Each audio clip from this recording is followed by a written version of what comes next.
Hello everyone. I hope आप सब अच्छे होंगे। आपके सीएमए फाउंडेशन एग्ज़ाम में अब ज़्यादा दिन बचे नहीं हैं।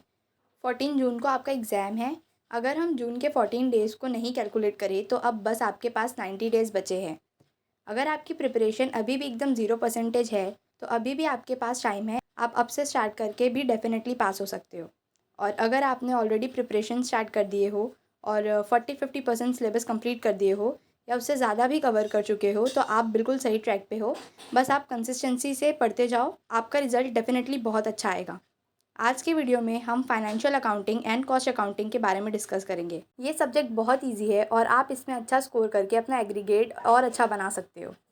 अगर आप ऐसे स्टूडेंट हो जिसने अभी तक ये सब्जेक्ट में ज़्यादा कुछ पढ़ा नहीं है तो अभी मैं आपको जो बताने वाली हूँ आप उसको फॉलो करो।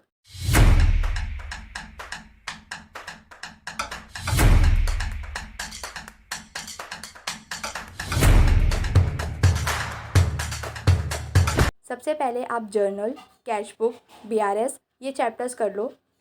सबने इसको 11th और 12th में पढ़ा होता है। इससे ज़्यादा इजी और स्कोरिंग आपको पूरे सिलेबस में नहीं मिलेगा। फिर आप rectification of errors, final accounts और एनपीओ ये कर लो। उसके बाद bills of exchange and then depreciation कर लो। इसके बाद जो 1.10 वाला यूनिट है accounting treatment for bad debts आप वो कर लो। फिर थ्योरी साइड में चले तो आप चैप्टर नंबर 1 जो है अकाउंटिंग फंडामेंटल उसका unit 1.1 understanding of 4 frameworks of accounting है वो पढ़ लो। फिर उसके बाद 1.2 accounting principle, concept and convention ये पढ़ लो।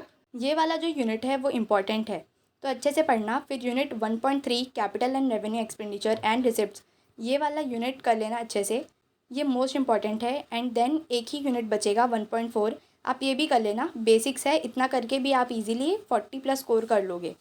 लेकिन अकाउंट्स के पेपर में आपको टारगेट सिर्फ 40-50 का नहीं बल्कि 70, 80 या 90 मार्क्स का रखना है। इतने सब चैप्टर करने के बाद आप कंसाइनमेंट करो और फिर जॉइंट वेंचर करो। अगर आपको जॉइंट वेंचर में ज़्यादा प्रॉब्लम आए तो ही आप स्किप करना ये चैप्टर। इसी के साथ आपका फाइनेंशियल अकाउंटिंग का पार्ट ख़त्म हो जाएगा। फिर आपका कॉस्ट अकाउंटिंग का पार्ट शुरू होगा। ये आपके लिए बिल्कुल न्यू होगा। 30 मार्क्स का वेटेज रखता है।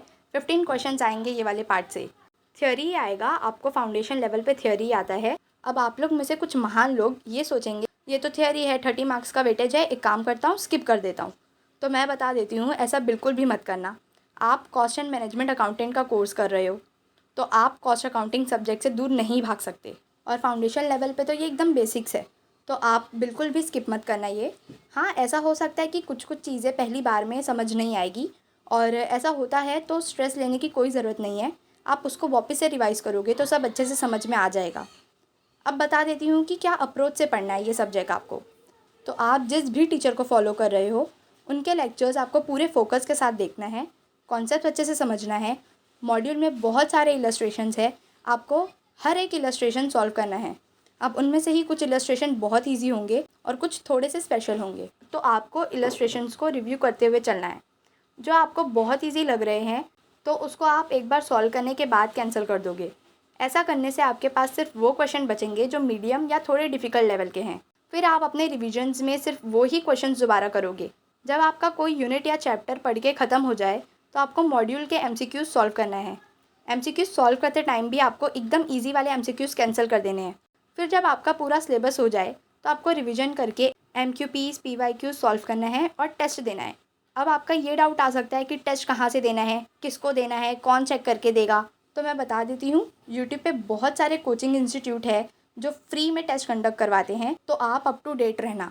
जब कोई भी टेस्ट का अपडेट आएगा और मेरे लिए पॉसिबल हुआ तो मैं कम्युनिटी पोस्ट डाल के आपको इन्फॉर्म कर दूँगी। और हाँ, जैसा कि मैं हमेशा बताती हूँ कि आप डेली रिवाइज़ करना, एटलीस्ट हाफ एन आवर दे के वो सब रिवाइज़ करना जो आपने पूरे दिन में पढ़े हो। आप अच्छे से सारा प्रिपरेशन करोगे तो आपको पेपर ईजी ही लगेगा। और अकाउंट्स एक ऐसा सब्जेक्ट है जो आपके एग्रीगेट को बहुत अच्छा बना देता है।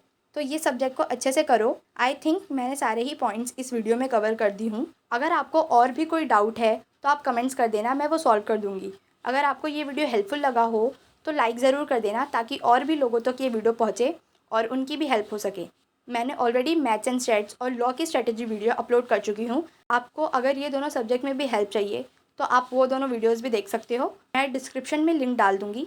और इकोनॉमिक्स की स्ट्रेटजी मैं बहुत जल्दी अपलोड करने वाली हूँ तो आप चैनल को सब्सक्राइब करके कनेक्टेड रहना। Till then take care, bye bye.